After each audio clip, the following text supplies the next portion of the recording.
أشهد أن لا إله إلا الله.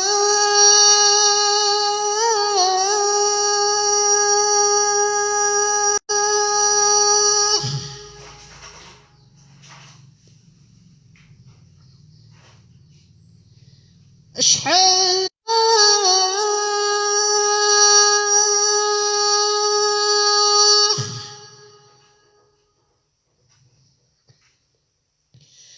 أشهد أن محمدًا رسول الله.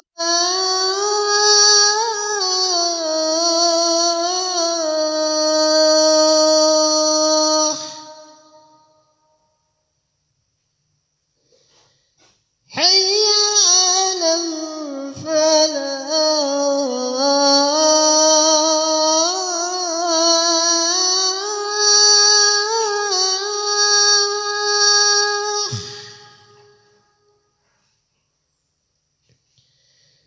حي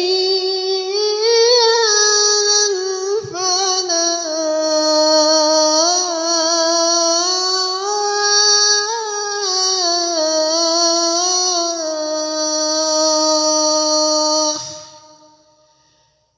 الله أكبر الله أكبر.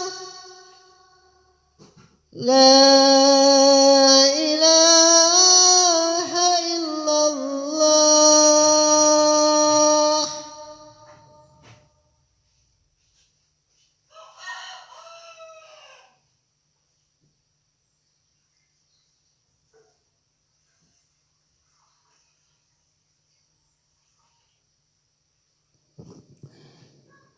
إن الحمد لله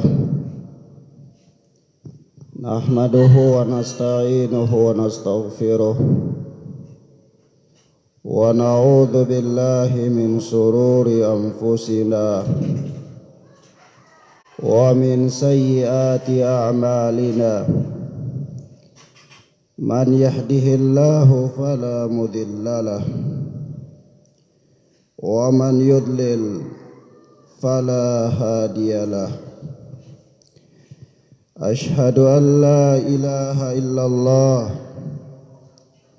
وحده لا شريك له وأشهد أن محمدًا عبده ورسوله. قال الله تعالى في التنزيل: يا أيها الذين آمنوا اتقوا الله حق تقاته ولا تموتن إلا وأنتم مسلمون. وقال سبحانه: يا أيها الناس اتقوا ربكم الذي خلقكم من نفس واحدة وخلق منها زوجها وبث منهما رجالا كثيرا ونساء. واتقوا الله الذي تساءلون به والأرحام إن الله كان عليكم رقيبا. وقال تبارك وتعالى في آية أخرى: يا أيها الذين آمنوا اتقوا الله وقولوا قولا سديدا يصلح لكم أعمالكم ويغفر لكم ذنوبكم ومن يطع الله ورسوله فقد فاز فوزا عظيما. أما بعد، فإن أصدق الحديث كتاب الله وخير الهدى هدى محمد صلى الله عليه وسلم وشر الأمور محدثاتها وكل محدثة بدعة وكل بدعة ضلالة وكل ضلالة في النار.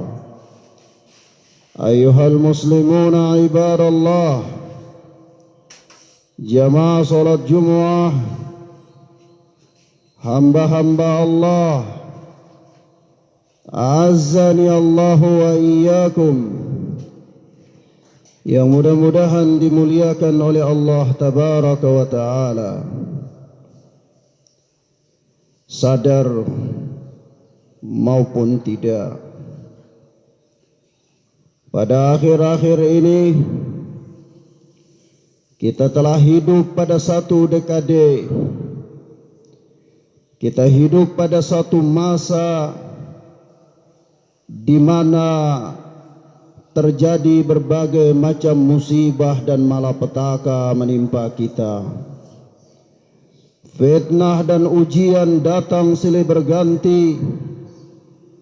Cobaan seolah tidak pernah usai datang menerpa manusia dari satu bentuk cobaan kepada bentuk cobaan yang lainnya.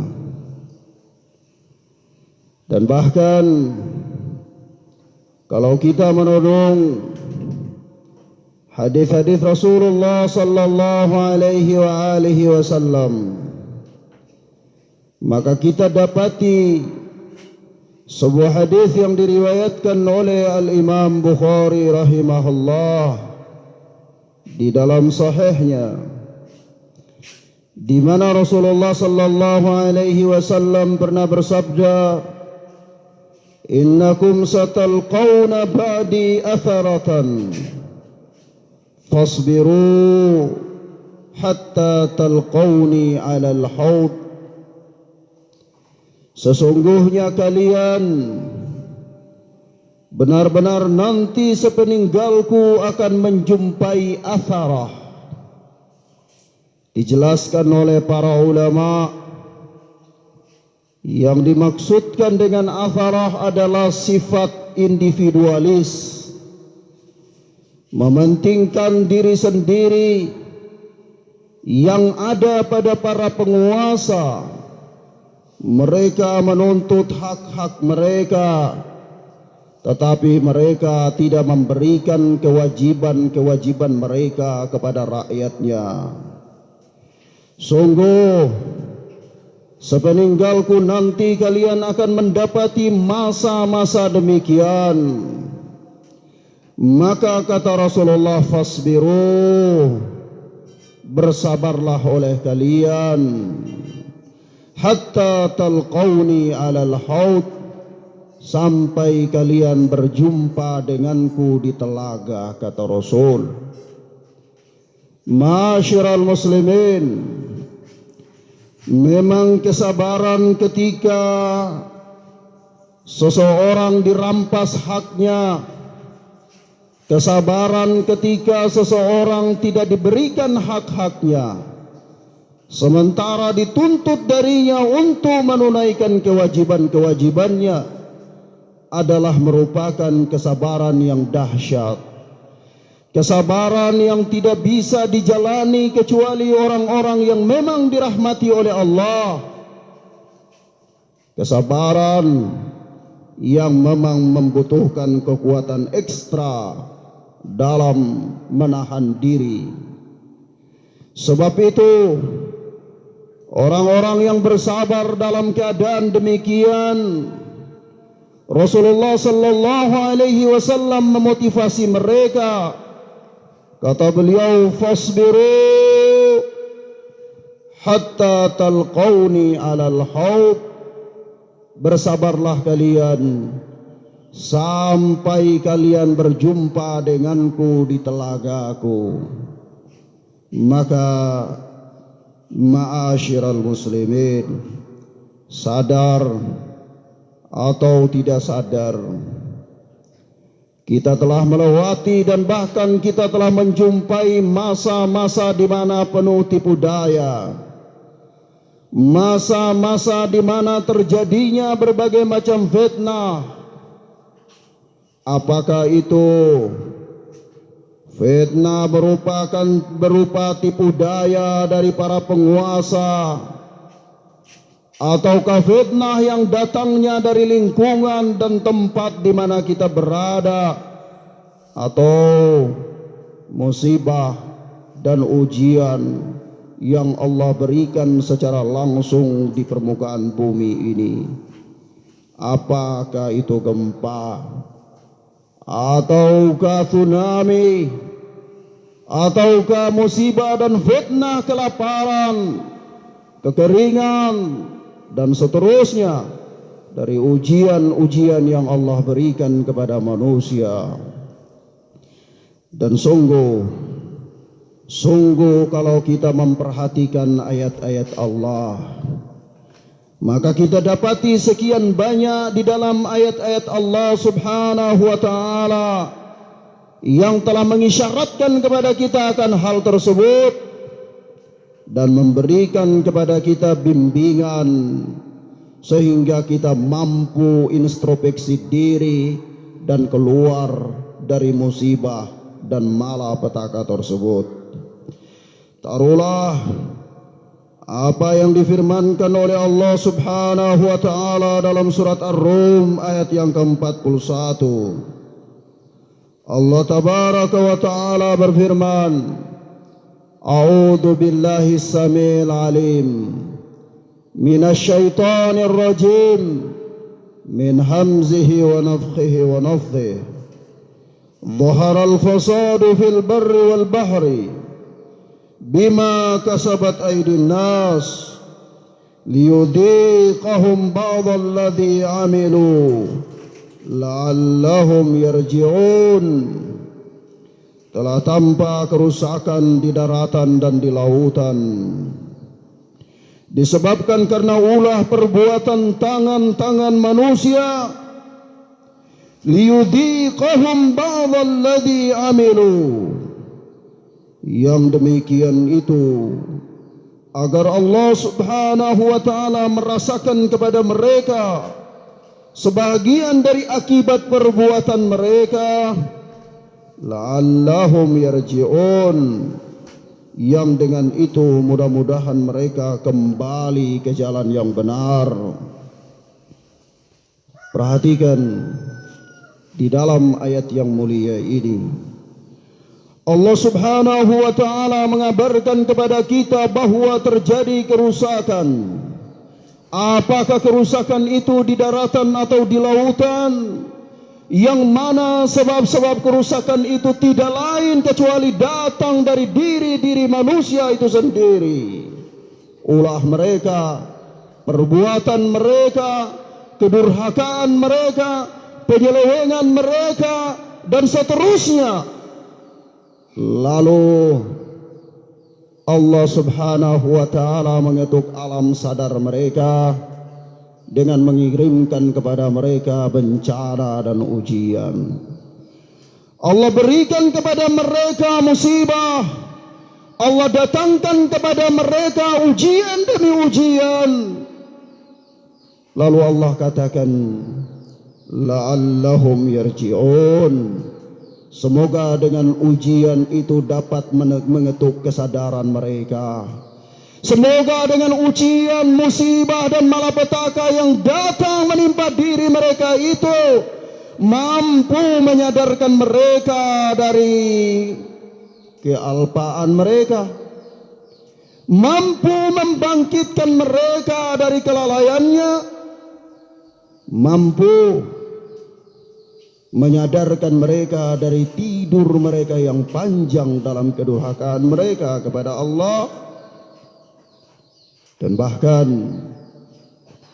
bahkan Rasulullah sallallahu alaihi wasallam mengatakan dalam hadis yang diriwayatkan oleh Al-Imam Ahmad rahimahullah dalam musnadnya, demikian pula Al-Imam Abu Daud dan yang lainnya dalam sunan mereka, yaitu Rasulullah mengatakan, idza tabayatum bil 'ainah wa akhadtum adnab al-baqar wa raditum biz-zar'i wa taraktumul jihad fi sabilillah sallallahu alaikum dhullan la yanzi'uhu hatta tarji'u ila dinikum atau kama jaa fil hadis.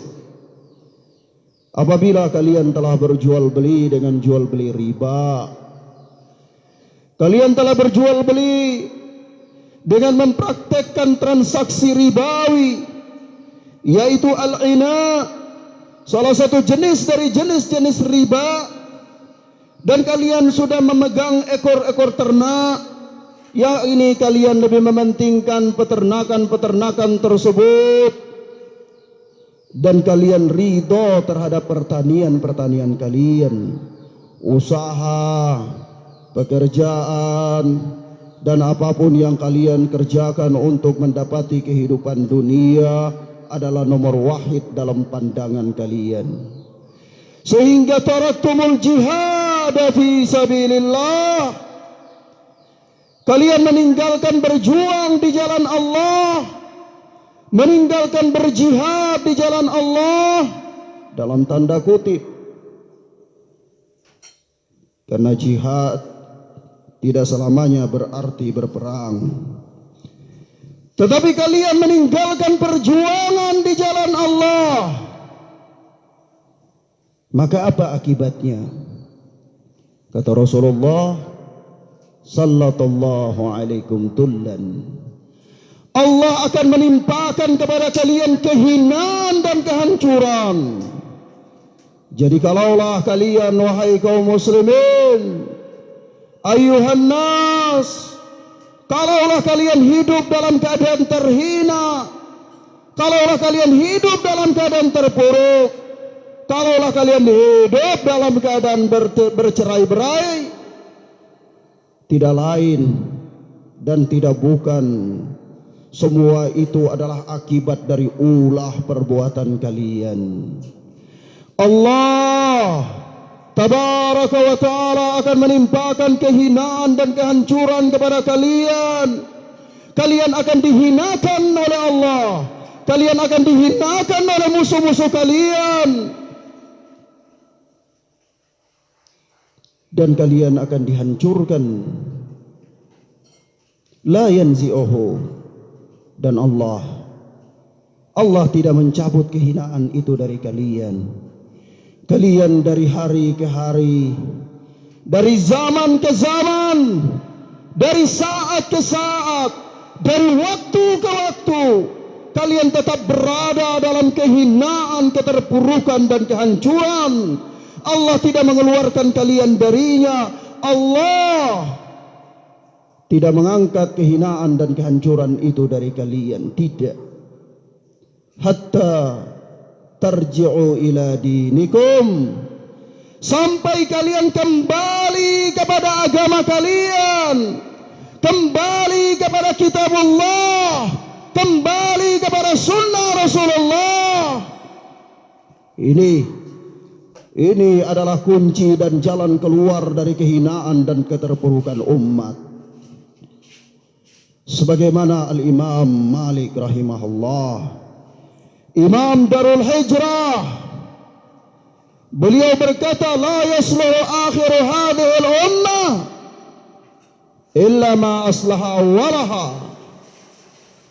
Generasi akhir dari umat ini tidak baik, generasi akhir dari umat ini tidak menjadi baik sampai mereka berada di atas apa yang telah membuat generasi awal itu baik. Siapa generasi awal dari umat ini? Yaitu mereka adalah sahabat-sahabat Rasulullah, mereka adalah para penolong Rasulullah, mereka adalah wuzarahu, pendamping-pendamping beliau, yang Allah Azza wa Jalla mengatakan tentang mereka dalam ayatnya, as-sabiquna al-awwaluna minal muhajirin wal ansar walladzina ittaba'uhum bi ihsan radhiyallahu anhum wa radu anhu. orang-orang yang pertama dan awal dari umat ini, baik dari kalangan muhajir maupun ansar, serta orang-orang yang mengikuti mereka dengan baik. Allah ridho kepada mereka dan mereka pun ridho kepada Allah. Generasi inilah generasi yang telah mendapatkan kemenangan demi kemenangan, generasi yang telah mendapat kebahagiaan demi kebahagiaan, generasi yang telah mendapatkan keberuntungan demi keberuntungan, sampai pada masa khilafahnya Umar ibn Khattab, hampir seperdua dari belahan bumi ini berada dalam genggaman dan kekuasaan kaum muslimin. Dengan apa mereka menguasai dunia ini? Dengan apa mereka melakukan futuhat, penaklukan Romawi, Persia, Habasya, dan seterusnya? Dengan apa? Apakah mereka mempunyai persenjataan canggih? Tidak. Apakah mereka mempunyai tank tempur? Tidak. Apakah mereka mempunyai pesawat tempur yang dilengkapi dengan berbagai macam alat persenjataan yang canggih? Tidak. Apakah jumlah personil mereka yang begitu banyak? Juga tidak. Dengan apa? Dengan Al-Quran dan Sunnah. Lalu Allah berikan kepada mereka pertolongan disebabkan mereka komitmen dan berada di atas agama Allah. Dan janji Allah ini turun kepada mereka. Allah katakan, in tansurullaha yansurkum wa yuthabbit aqdamakum. Kalau kalian tolong Allah, niscaya Allah akan tolong kalian, dan Allah akan kokohkan kaki-kaki kalian.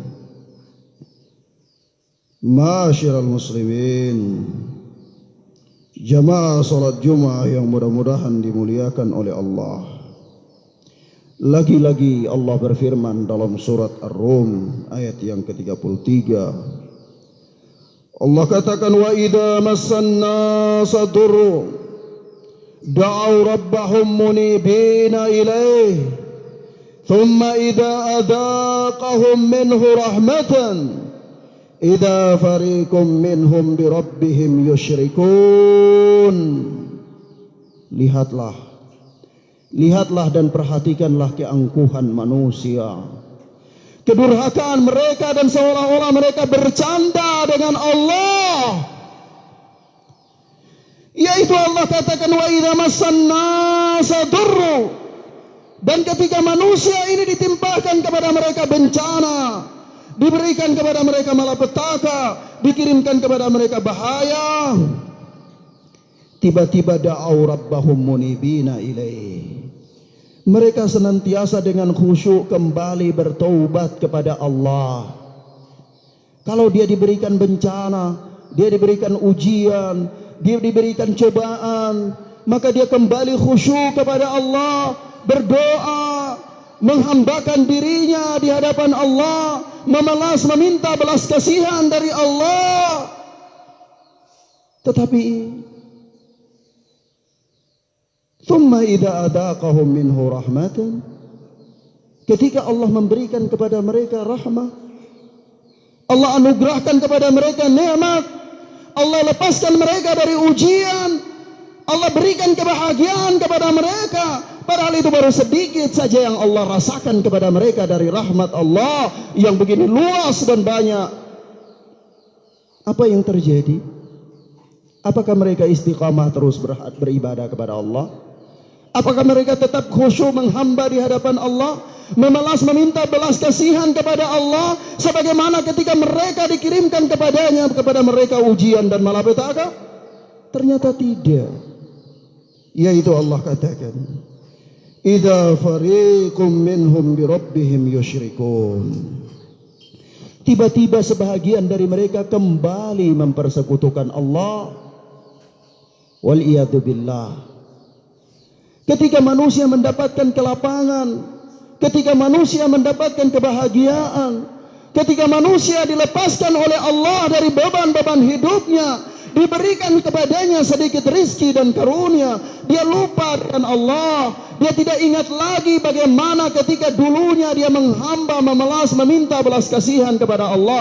Dia merengek dan menangis di hadapan Allah. Dia lupa itu semua, bahkan justru dia kembali mempersekutukan Allah Azza wa Jalla. Keangkuhan dan kedurhakaan manusia telah melampaui batas, mengalahkan fitrah mereka. Maka dari itu ada beberapa nasihat yang perlu khatib sampaikan pada kesempatan khutbah Jumu'ah yang mubarakah ini, yaitu yang pertama, ayuhal ibadallah, berpegang teguhlah dengan agama Allah, jagalah Allah, niscaya Allah subhanahu wa ta'ala akan menjaga kita semua. Sahabat yang mulia Ibnu Abbas radhiyallahu ta'ala anhu pernah bercerita, sebagaimana yang disebutkan di dalam hadis yang diriwayatkan oleh Al-Imam Abu Isa At-Tirmidzi, yaitu kata Ibnu Abbas, kuntu khalfa Rasulillah sallallahu alaihi wasallam yauman, pada suatu hari dulu aku pernah berada di belakang Rasulullah sallallahu alaihi wasallam, menemani beliau. Faqala ya gulam, maka tiba-tiba Rasulullah pun bersabda, wahai anak muda, inni uallimuka kalimatin, sesungguhnya aku hendak mengajarkan engkau beberapa kalimat, wahai anak muda, yaitu ihfadillah yahfadka, peliharalah Allah, niscaya Allah akan memelihara engkau. Jagalah Allah, niscaya Allah akan menjaga engkau. Dari mana kita menjaga Allah padahal Allah adalah Maha Penyayang, Allah adalah Maha Kuasa, Allah adalah Maha menentukan segala sesuatu. Allah tidak butuh akan penjagaan makhluk terhadapnya. Tapi kenapa Rasulullah mengatakan ihfadillah, peliharalah Allah? Diterangkan oleh para ulama bahwa makna dari hadis yang mulia ini adalah motivasi anjuran Rasulullah kepada umatnya, terkhususnya orang yang diajak berbicara ketika itu, yaitu Ibnu Abbas, dan kepada umat seluruhnya, bahwa tegakkanlah agama Allah pada diri kalian, yaitu jagalah batasan-batasan Allah. Yang haram itu haram, yang halal itu halal, yang sunnah itu sunnah, yang bid'ah itu bid'ah, yang syirik itu adalah syirik, dan yang tauhid itu adalah tauhid. Peliharalah ketentuan-ketentuan Allah ini dengan baik, niscaya Allah akan menjaga kalian. Karena Allah tidak butuh penjagaan kalian kepada Allah, tidak. Tetapi Allah subhanahu wa ta'ala memintakan kalian sebagai suatu kewajiban yang kemaslahatannya akan kembali kepada diri kalian sendiri, yaitu agar senantiasa kalian menjaga syariat Allah, patuhi, taati, dan jangan melanggarnya. Kemudian kata Rasulullah selanjutnya kepada Ibnu Abbas, ihfadillah tajidhu tujahaka, peliharalah Allah, niscaya engkau akan mendapati Allah di hadapanmu. Idza sa'alta fas'alillah, anak muda, kalau engkau minta, maka mintalah kepada Allah. Jangan minta kepada berhala, jangan minta kepada tempat-tempat yang dikeramatkan, jangan minta kepada dedemit, jangan minta kepada penghuni-penghuni gunung dan yang semisal dengan itu, penghuni laut, penghuni sungai, dan seterusnya. Tapi idza sa'alta fas'alillah, kalau engkau minta, maka mintalah kepada Allah. Sampai-sampai Diriwayatkan oleh Al-Imam Tirmidzi dalam sunannya bahwa Rasulullah mengatakan liyas'ala ahadukum hajatahu. Liyas'ala ahadukum Allah hajatahu hatta al-milh. Atau kama jaa fil hadis, hendaklah salah seorang dari kalian minta segala keperluannya kepada Allah, minta segala hajatnya, kebutuhannya kepada Allah, sampai-sampai garam sekalipun minta kepada Allah. Lalu Rasulullah sallallahu alaihi wasallam melanjutkan sabda beliau kepada sahabat Ibnu Abbas, wa idza sta'anta fasta'in billah. Kalau engkau minta tolong, maka mintalah tolong kepada Allah. Kalau engkau minta tolong, maka jangan minta tolong kepada nenek oyang, jangan minta tolong kepada tete oyang, jangan minta tolong kepada pinantua manlawalu, tetapi mintalah tolong kepada Allah. Jangan minta tolong kepada batu-batu atalai, atau minta tolong kepada keris-keris pusaka, atau minta tolong kepada atatialo yang ada di rumah-rumah tua. Jangan. Fa idza sta'anta fasta'in billah ya ibadallah. Kalau engkau minta tolong, maka mintalah tolong kepada Allah Rabbul Izzah. Kemudian kata Rasulullah selanjutnya, wa'lam, camkanlah engkau wahai anak muda, annal ummata law ijtama'at ala yanfa'uka bi syai'in lam yanfa'uka illa bi syai'in qad katabahu Allahu lak. Camkanlah engkau wahai anak muda, kalau sekiranya seluruh umat ini mereka semuanya bersatu, mereka bersatu ala ayyamfa'uka, bersatu untuk memberikan engkau manfaat. Mereka bersatu untuk memberikan pertolongan kepadamu misalnya. Mereka bersatu atau ingin memberikan sesuatu faedah kepada engkau. Lam yanfa'uka illa bi syai'in qad katabahu Allahu lak. Niscaya mereka tidak akan sanggup memberikan itu kepada engkau. Mereka tidak akan mampu mendatangkan manfaat yang mereka janjikan itu kepada engkau. Tidak. Mereka tidak akan sanggup mendatangkan kebaikan yang mereka janjikan kepada engkau itu. Tidak.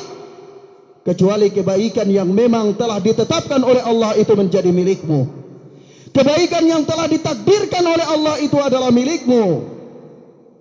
Artinya, bergantunglah kepada Allah dan janganlah engkau bergantung kepada makhluk. Karena makhluk siapapun dia tidak akan mampu memberikan sesuatu kepada engkau kecuali dengan yang Allah berikan kepadamu.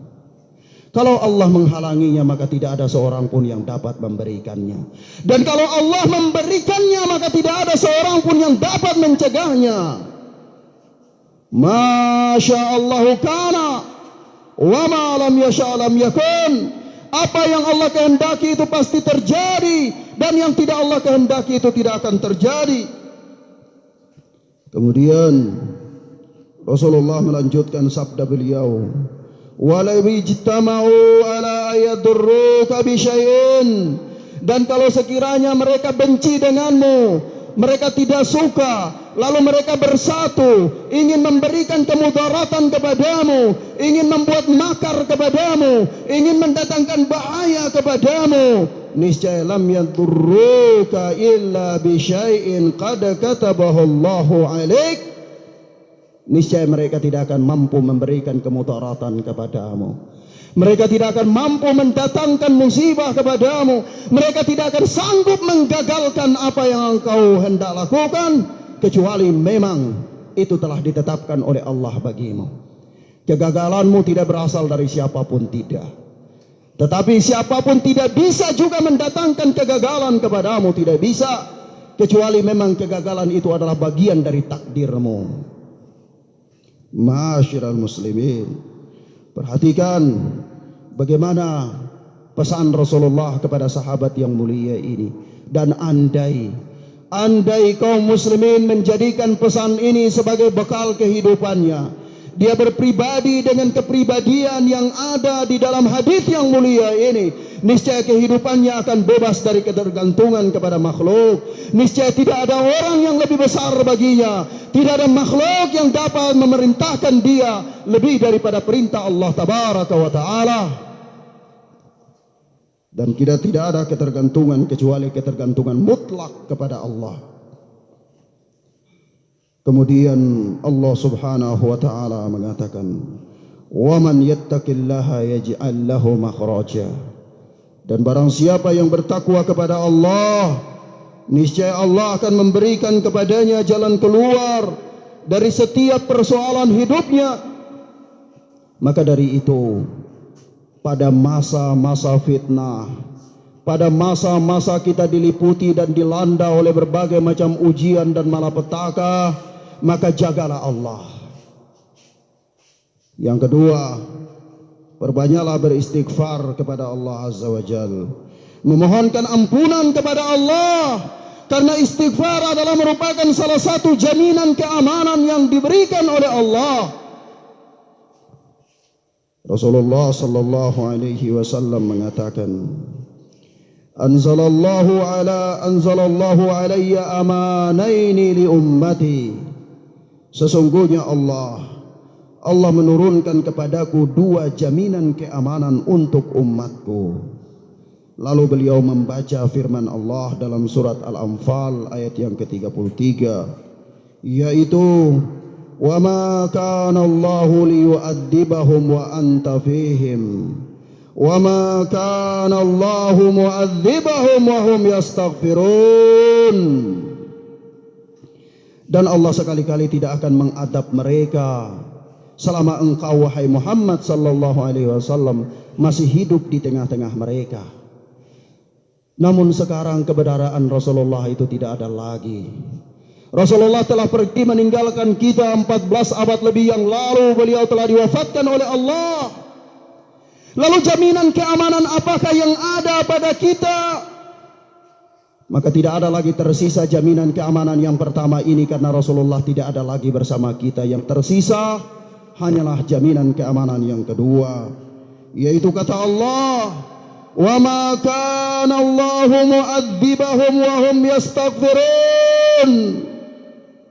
Dan tidaklah pula Allah mengadab mereka sementara mereka senantiasa beristighfar. Mereka senantiasa memohonkan ampunan kepada Allah. Jadi kembalilah beristighfar kepada Allah, memohonkan ampunan kepada Allah, karena itu adalah salah satu jaminan keamanan yang Allah turunkan dari langit kepada manusia. Lalu Rasulullah melanjutkan sabda beliau dengan mengatakan, فَإِذَا مَضَيْتُ تَرَكْتُ فِيهِمْ الْإِسْتِغْفَارِ إِلَى يَوْمِ الْقِيَامَةِ.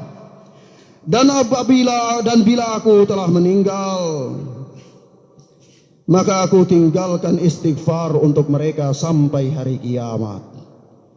Istighfar, jaminan keamanan yang ditinggalkan oleh Rasulullah kepada manusia sampai hari kiamat. Dan begitu pula jaminan ini turun dari langit. Maka istaghfiru ayuhal ibadallah, mohonlah ampunan kepada Allah Azza wa Jal. Yang ketiga, perbanyaklah bertaubat kepada Allah Tabaraka wa Ta'ala. Allah Subhanahu wa Ta'ala berfirman dalam surat Asy-Syura ayat yang ke-30, wa ma asabakum min musibatin wa bima kasabat aydikum fayafu an katsir. Dan musibah apa saja yang menimpa kalian adalah disebabkan oleh perbuatan tangan kalian sendiri, dan Allah memaafkan banyak dari kesalahan-kesalahan kalian. Allah Maha mengampuni, Allah Maha memaafkan hamba-hambanya, maka taubatlah kepada Allah. Allah Subhanahu wa Ta'ala berfirman dalam surat Ali Imran ayat 165, Allah katakan awalamma asabatkum musibah qad asabtum mithlaiha qultum anna hadha qul huwa min indi anfusikum innallaha ala kulli syai'in qadir. Dan mengapa kamu heran ketika ditimpa musibah? Di musibah ketika kaum muslimin mengalami kekalahan dalam perang Uhud, dipukul mundur oleh kaum musyrikin dalam perang Uhud. Kenapa kamu heran atas musibah ini?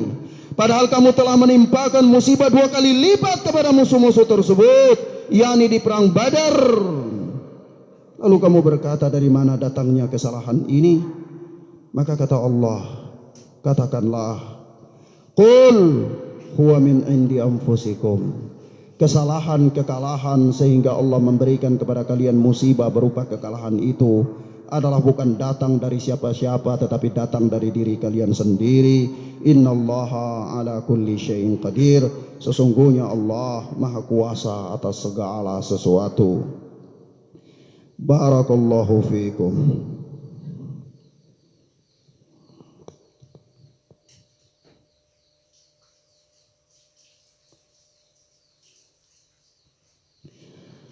Walhamdulillahi hamdan katsiran thayyiban mubarakan fih kama yuhibbu rabbuna wa yarda. Ashhadu an la ilaha illallah wahdahu la syarika lah wa ashhadu anna Muhammadan abduhu wa rasuluh sallallahu alaihi wa ala alihi wa sahbihi wa sallam. Ma'asyiral muslimin, pada khutbah yang kedua ini marilah kita dengarkan nasihat Al-Imam Ibnu Abil Izz rahimahullah. Di dalam kitabnya Syarah Aqidah At-Tahawiyah, beliau berkata, "Fa inna Allah Ta'ala ma sallatahum alaina illa li fasadi a'malina." Sesungguhnya tidaklah Allah membuat para penguasa-penguasa yang zalim itu mereka leluasa. Mereka leluasa untuk bersikap semena-mena terhadap kita, untuk menguasai kita dengan kezaliman mereka, illa li fasadi a'malina, kecuali karena rusaknya amalan kita, karena buruknya amalan kita, karena tidak baiknya amalan kita, sehingga Allah menakdirkan kepada kita para penguasa yang bengis, para penguasa yang zalim, para penguasa yang mementingkan kepentingan mereka dan mengabaikan hak-hak rakyatnya. Tidaklah Allah datangkan penguasa yang demikian kecuali karena buruknya amalan kita. Al-jaza'u min jinsil amal. Balasan itu sesuai dengan amal perbuatan, kata beliau. Kemudian kata beliau, fa'alaina al-ijtihad fil istighfar wa taubah wa islahil amal. Maka dari itu, supaya kita bisa keluar dari kezaliman penguasa yang zalim, kerusakan penguasa yang bengis, maka wajib bagi kita untuk bersungguh-sungguh beristighfar kepada Allah, bertaubat dan memperbaiki amalan-amalan kita. Perbaiki amalan kita, perbaiki taubat kita, memperbanyak istighfar kita kepada Allah. Niscaya Allah akan memberikan kita solusi dari musibah penguasa yang bengis. Lalu beliau juga melanjutkan ucapannya, fa idza arada ar-ra'iyah ay yatakhallasu min dhulmi al-amir adh-dhalim falyatruku adh-dhulma. Kalaulah rakyat itu kata beliau, mereka menginginkan agar terlepas atau bebas dari kezaliman penguasa yang zalim, maka falyatruku dzulma. Pertama-tama mereka sendiri harus meninggalkan kezaliman. Mereka harus bebas dari kezaliman. Mereka harus mendidik mereka untuk tidak melakukan kezaliman, agar Allah takdirkan penguasa yang tidak mendolimi mereka. Karena apa? Karena al-jaza'u min jinsil amal. Balasan itu sesuai dengan amal perbuatan. Kalaulah Anda menginginkan penguasa yang terbebas dari kezaliman sementara Anda sendiri adalah zalim, apakah Anda mengira bahwa Abu Bakar As-Siddiq akan datang untuk memerintahkan rakyat yang zalim dan penuh dengan kemaksiatan? Tidak. Apakah Anda akan mengira bahwa Rasulullah sallallahu alaihi wasallam akan hadir menjadi pemimpin umat ini dalam keadaan umat ini penuh dengan kemaksiatan dan kezaliman? Tetapi Allah menakdirkan Abu Bakar memimpin rakyat yang sebagaimana rakyat para sahabat. Allah subhanahu wa ta'ala menakdirkan Umar ibn al-Khattab memimpin rakyat yang sebagaimana rakyat yang ada padanya. Maka dari itu ketika ada seseorang datang kepada Ali bin Abi Thalib dan mengatakan kepadanya, "Ya Amiral Mukminin, wahai Amirul Mukminin, kenapa manusia sekarang seperti ini? Kami tidak mendapati masa-masa seperti ini ketika pada masa-masa Abu Bakar dan Umar. Rakyat damai, tentram, tidak ada peperangan, tidak ada pertumpahan darah dan tidak terbuka pintu fitnah. Kenapa pada zamanmu kami dapati apa yang tidak kami dapati pada mereka?" Apa jawaban Ali bin Abi Thalib radhiyallahu taala an? Singkat saja jawabannya. Kata beliau, "Ya, karena rakyat Abu Bakar dan rakyat Umar ibn al-Khattab adalah saya dan orang-orang yang semisal dengan saya. Tetapi rakyat saya adalah kalian-kalian ini, maka terjadilah apa yang terjadi. Kalau andai saja rakyat saya ini adalah orang seperti saya, maka mungkin akan terjadi seperti apa yang terjadi pada Abu Bakar dan Umar." Barakallahu fikum. Innallaha wa malaikatahu yusalluna 'alan nabi. Ya ayyuhalladzina amanu sallu 'alaihi wa sallimu taslima. Allahumma salli 'ala Muhammad wa 'ala ali Muhammad kama sallaita 'ala Ibrahim wa 'ala ali Ibrahim innaka Hamidum Majid. Allahumma ighfir lil mu'minina wal mu'minat wal muslimina wal muslimat al ahya'i minhum wal amwat. ربنا اغفر لنا ولإخواننا الذين سبقونا بالإيمان ولا تجعل في قلوبنا غلا للذين آمنوا ربنا إنك رؤوف رحيم. اللهم أرنا الحق حقا وارزقنا اتباعه وأرنا الباطل باطلا وارزقنا اجتنابه. اللهم أصلح أحوالنا وأحوال المسلمين في كل مكان. اللهم انصر الإسلام والمسلمين. اللهم انصر الإسلام والمسلمين. اللهم يسر لنا ولا تعسر علينا. اللهم يسر لنا ولا تعسر علينا. اللهم بارك لنا فيما أعطيت. اللهم بارك لنا فيما أعطيت. اللهم إنا نسألك الهدى والتقى والعفاف والغنى. اللهم إنا نسألك رزقا طيبا وعلما نافعا وعملا متقبلا. اللهم أرنا الحق حقا وارزقنا اتباعه وأرنا الباطل باطلا وارزقنا اجتنابه. اللهم يا مقلب القلوب ثبت قلوبنا على دينك. يا مصرف القلوب صرف قلوبنا على طاعتك. اللهم آتنا في الدنيا حسنة وفي الآخرة حسنة وقنا عذاب النار وقنا عذاب النار وقنا عذاب النار والحمد لله رب العالمين. آخر دعوانا قيم الصلاة.